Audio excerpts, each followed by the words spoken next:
that idea you hear all the time, that running is just plain bad for your knees. Oh yeah, the classic "you'll wreck your knees" warning. Exactly. It's such a persistent belief, and honestly, I think it stops a lot of people.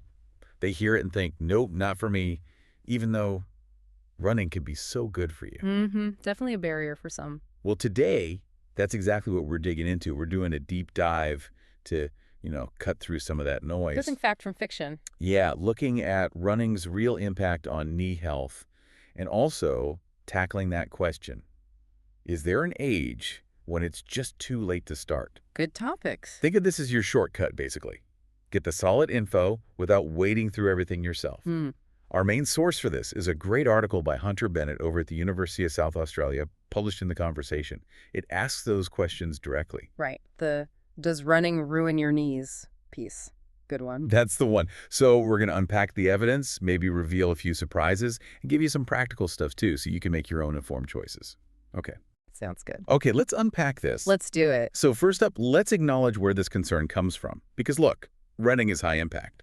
That part's true. It is. No denying the forces involved. Every time your foot hits the ground, your body's absorbing, what, like 2 to 3 times your body weight? Roughly. Yeah, that's about right. And the knees, specifically, they take on about 3 times more load running than just walking. So you hear that and it sounds, wow, it sounds bad. It sounds like a recipe for wearing things out, doesn't it? But, and this is crucial, that's not really how the body works. Okay. See, our bodies, especially our joints like the knee, aren't just like inert mechanical parts that wear down. They're living systems. Dynamic. Dynamic how? They're designed to adapt, to respond to the load you put on them. What's fascinating here is your knees actually need some load to stay healthy. Need it, really? Absolutely. Right. Think about it the other way. When you take load off a joint for a long time, like with prolonged bed rest, or if a limb is immobilized in a cast, the bone and cartilage actually start to deteriorate. They get weaker. So the joint sort of thrives on that stimulation, that challenge. Wow, okay, so the impact itself isn't the enemy. It might even be helpful. Yeah. That really flips the script. It does. It's about adaptation. Let's talk about the surprising benefits. Yeah, how does running actually help knees? Well, when you run, there's a temporary decrease in the thickness of your knee cartilage. Decrease. See, that sounds bad again. But wait. It's temporary. It bounces back to normal within, say, a couple of hours after your run. Okay. So why does it do that? Researchers think this temporary compression and release might actually help pump nutrients into the cartilage. It's like a little physiological mechanism. Like squeezing a sponge. Sort of, yeah. And this process seems to help the cartilage adapt, repair itself, and ultimately get stronger and more resilient over time. Okay, that makes more sense. Is there evidence for that? There is. Studies consistently show that, on average, runners tend to have thicker knee cartilage than non-runners. Thicker, not thinner. Thicker, and often better bone mineral density, too. If we connect this to the bigger picture, there's even some suggestion, though, we need more research to be certain that running more might actually protect against developing osteoarthritis later in life. Whoa. So the exact opposite of the common fear. Pretty much. It points towards running being generally beneficial for knee health and longevity, not harmful. That's incredible. Yeah. So all those warnings about saving your knees might be misplaced. And this is all on top of the other stuff we know running is good for, right? Like heart health, metabolism. Exactly. It's a whole package of benefits. Okay, so that tackles the bad for your knees part pretty well. But what about the age question? That other big worry. Am I too old to start? Yeah, that's a really common one. People feel like maybe they've missed the boat. So what's the verdict? Is there an age limit? Well, look, there isn't a ton of direct evidence looking specifically at people starting running, say, in their 60s or 70s for the first time. But we have other research lines that strongly suggest it's likely safe and effective for most people. Like what? There's a really interesting study in 2020. It looked at older adults, 65 and up, who started doing high-intensity jump training. Plyometrics. Jump training. That sounds even more intense than running. It is. That's the key point. Yeah. Plyometrics involve much higher joint loads than running. Significantly higher. Okay. And what did they find? They found that these older adults not only got stronger and improved their physical function, but they also found the training safe and, importantly, enjoyable. So if they can handle the higher loads of jumping. Exactly.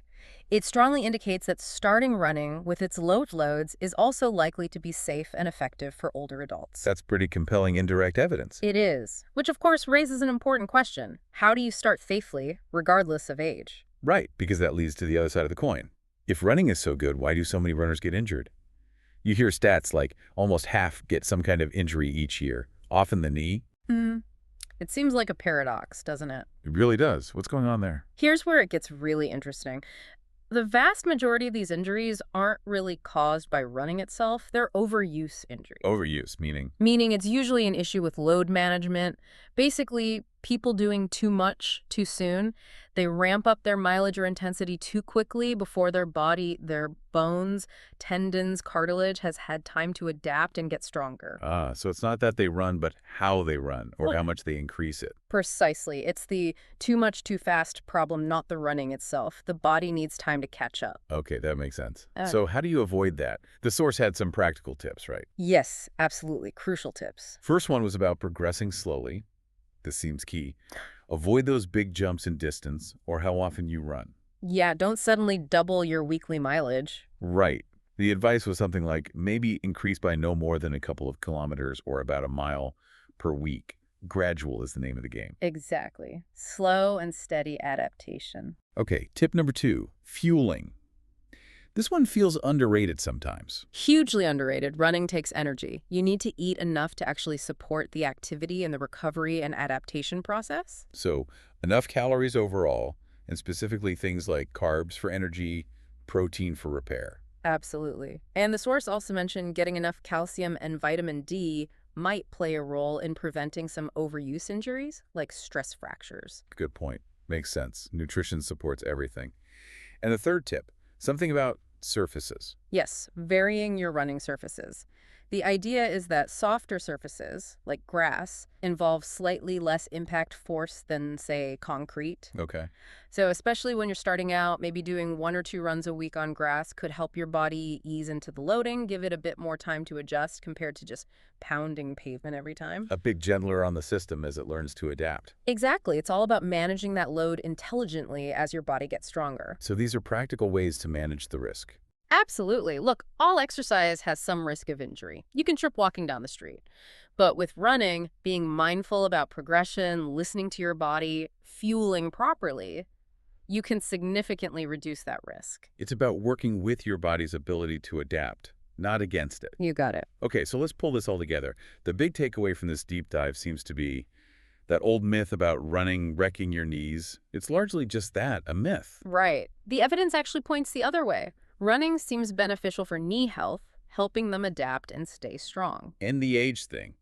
Probably not a barrier for most people. Yeah. It seems pretty likely that you can start running safely at almost any age, provided you're smart about it. Yes, starting slowly, progressing gradually. For most people, the huge health benefits, heart, metabolism, mood, bone density, potentially even knee joint health, they really do outweigh the risks, especially if you're sensible. Take it slow, build up, listen to your body.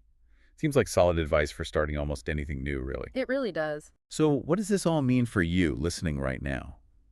Maybe it means you can lace up those shoes with a bit more confidence, whether it's for the first time or just getting back into it. Hopefully. But maybe there's a bigger thought here, too. This whole conversation really shines a light on just how amazing our bodies are at adapting, right? Yeah. When we give them the right challenge, the right load, they respond. They get stronger. It's pretty incredible when you think about it. So maybe chew on this. Yeah. How else in your life, maybe learning a new skill, tackling a different kind of challenge, could understanding this principle of gradual load and adaptation apply? Where else can we leverage our amazing capacity to adapt? Something to think about.